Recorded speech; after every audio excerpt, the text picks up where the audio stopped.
গার্ডেন্সের গুলিকাণ্ডের তদন্তে নেমে নয়া তথ্য জানতে পারল পুলিশ।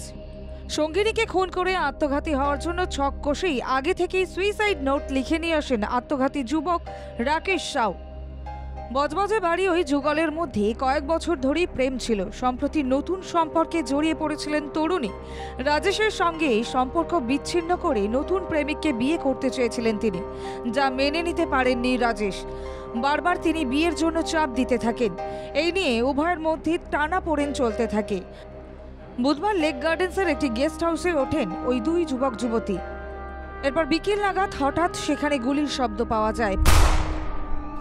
পুলিশ জানতে পেরেছে প্রথমে যুবতীর তলপেটে গুলি করে ওই যুবক, এরপর নিজের মাথায় গুলি চালিয়ে আত্মঘাতী হন ওই যুবক। সঙ্গে সঙ্গে সেখানে ছুটে আসে পুলিশ। আশঙ্কাজনক অবস্থায় ওই যুবতীকে উদ্ধার করে স্থানীয় এক বেসরকারি হাসপাতালে নিয়ে যাওয়া হয়। সেখানেই চিকিৎসাধীন আছেন তিনি।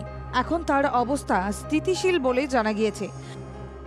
গেস্ট হাউস থেকে সুইসাইড নোট উদ্ধার করেছে পুলিশ। মনে করা হচ্ছে ওই নোটটি আগেই লিখে নিয়ে এসেছিলেন রাকেশ। সঙ্গিনীকে খুনের সঙ্গে সঙ্গে আত্মহত্যার ছকও কষেছিলেন ওই যুবক। গেস্ট হাউসের ওই ঘর থেকে উদ্ধার হয়েছে দুটি অব্যবহৃত গুলিও। ঘটনাস্থল থেকে নমুনা সংগ্রহ করেছে ফরেনসিক টিম। যে বন্দুক দিয়ে গুলি চলেছে সেটি মুঙ্গেরে তৈরি বলে জানিয়েছে পুলিশ। কেন এই ঘটনা ঘটল তা জানতে তদন্ত জারি রেখেছে পুলিশ।